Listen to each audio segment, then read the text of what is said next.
This is a short tutorial on strong acids. As we start out with this discussion, we need to define the difference between a strong and a weak acid. Strong and weak do not refer to concentrated and dilute. Strong and weak, however, refer to whether or not a reaction goes to completion or is an equilibrium reaction. Strong acids, like hydrochloric acid, when placed in water, completely dissociate into hydronium ions and chloride ions.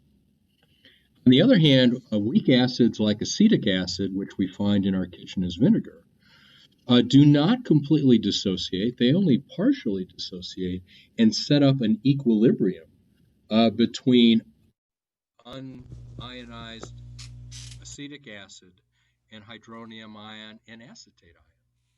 In fact, if we look, what we find is when the equilibrium has been established, 95% of the acetic acid is still in the undissociated form, and only 5% of the acetic acid that we put into water has actually dissociated into hydronium ions and acetate.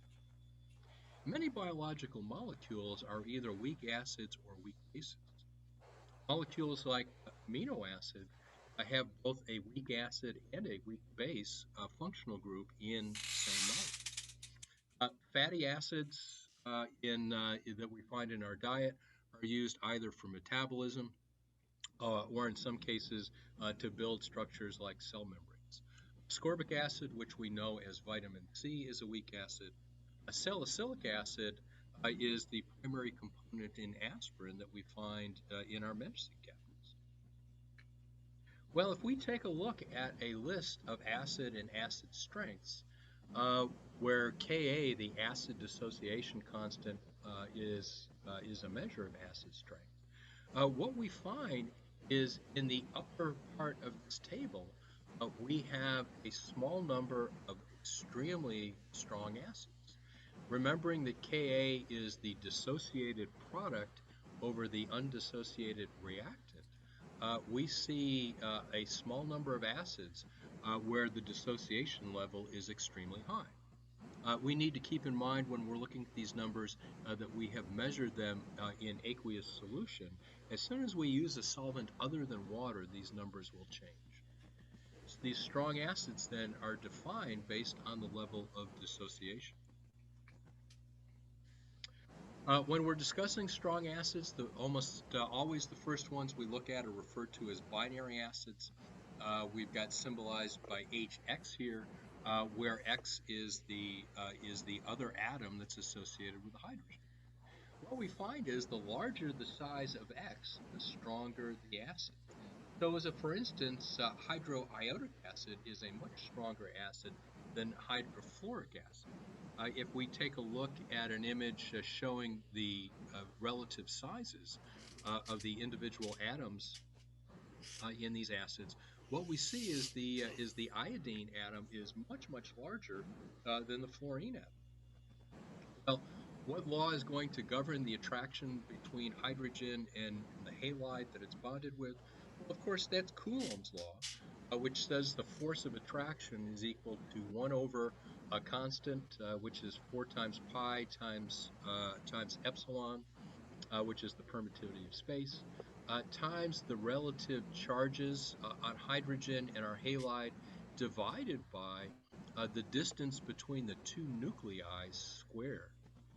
Well, what happens as R goes up, as the halide gets bigger and bigger, since R is in the denominator, the force of attraction goes down, allowing that hydrogen ion to drift away more easily from the halide. So acid strength follows the size of the halide X minus produced. And of course, X minus is our conjugate rates.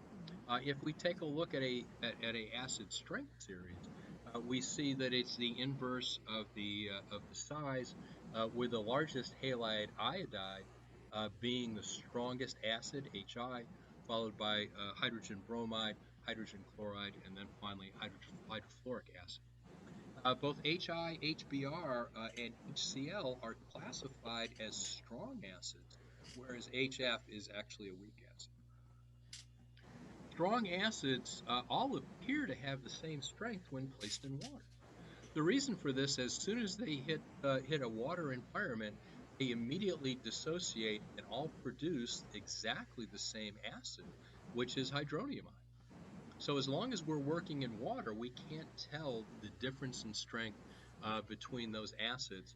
If we want to see a differentiation in strength, we have to use a solvent other than water. This effect is referred to as the leveling effect, where even though we have strong acids of different strengths, as long as they're put into water and immediately form hydronium ion, they will all appear to have the same strength.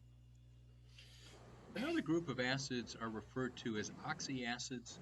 These acids end up with polyatomic anion conjugate bases. Sulfuric acid, perchloric acid, nitric acid are oxyacids, which are classified as strong acids. There are some oxyacids like phosphoric acid, carbonic acid, boric acid that are classified as weak acids. Well, let's take a look at how structure determines whether or not these oxyacids are strong acids or weak acids. Let's start out with a generic acid, which has a hydrogen bonded to an oxygen and an oxygen bonded to another atom of some unknown state. If we take a look at charge distributions, we find that the hydrogen-oxygen bond is polar with partial positive and partial negative charges indicated here. And the central atom that the oxygen is bonded to also has a partial positive charge. As we increase the size of the partial positive charge on that central atom, what we find is the partial negative charge on the oxygen starts to be drawn back towards that central atom. This pulls even more electron density away from that hydrogen-oxygen bond, leaving the hydrogen very weakly associated with the oxygen, which makes it very easy for that hydrogen to leave as a hydrogen ion, giving us the release of our acid. Well, let's take a look at a series of oxyacids and see how that trend plays out. We can start out with our central atom as a chloride. I've included all the extra Lewis structure non-bonding electrons here, and you can see for this acid we do have partial positive and partial negative charges generated, and this ends up giving us a relatively weak acid.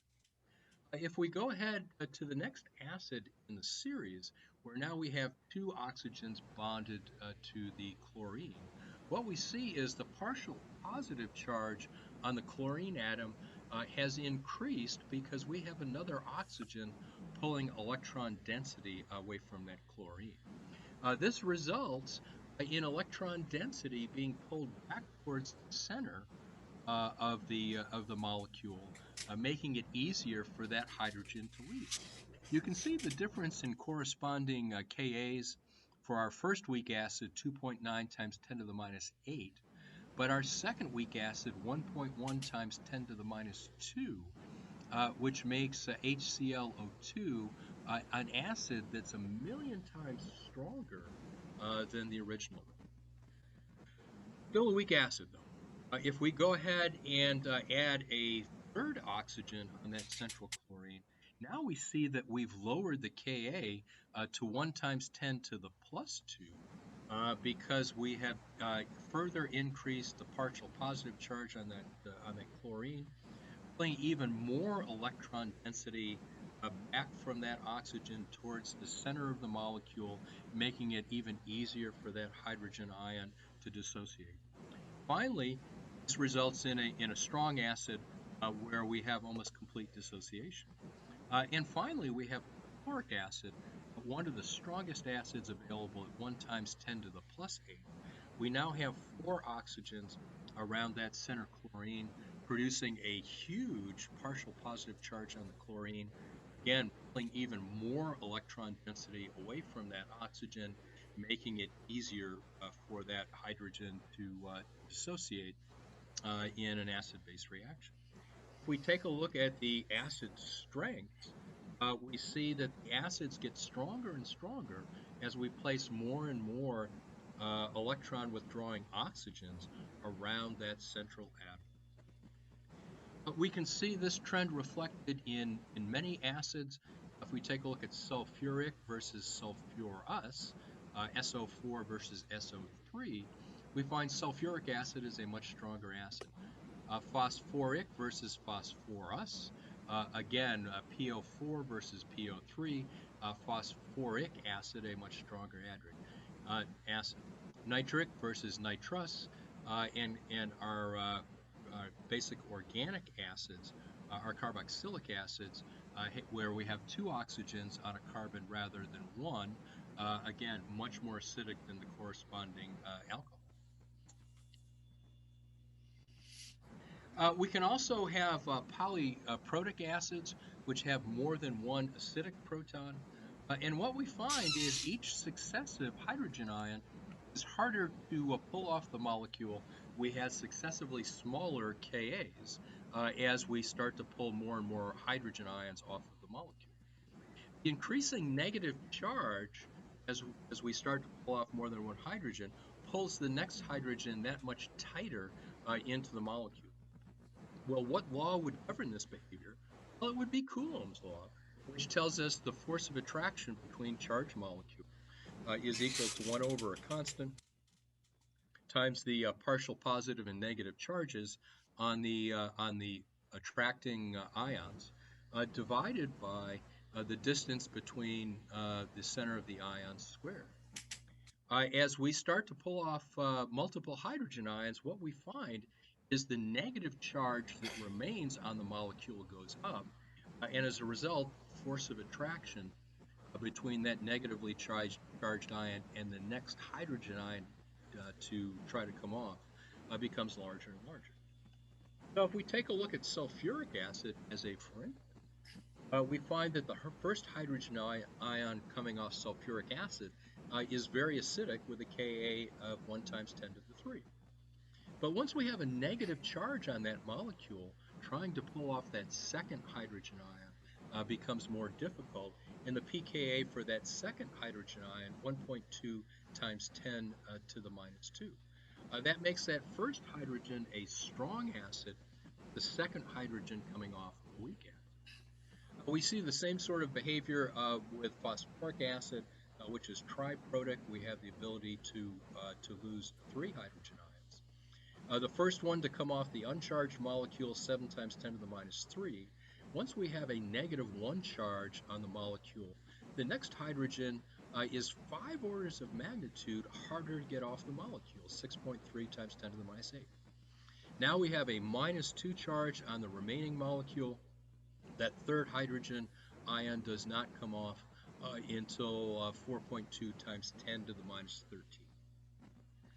Similarly, for carbonic acid, we see that the first hydrogen ion comes off at 4.5 times 10 to the minus 7. But now that that bicarbonate molecule has a negative charge, it holds on to that hydrogen, that remaining hydrogen, with much greater force. And that next hydrogen comes off at 4.7 times 10 to the minus 11.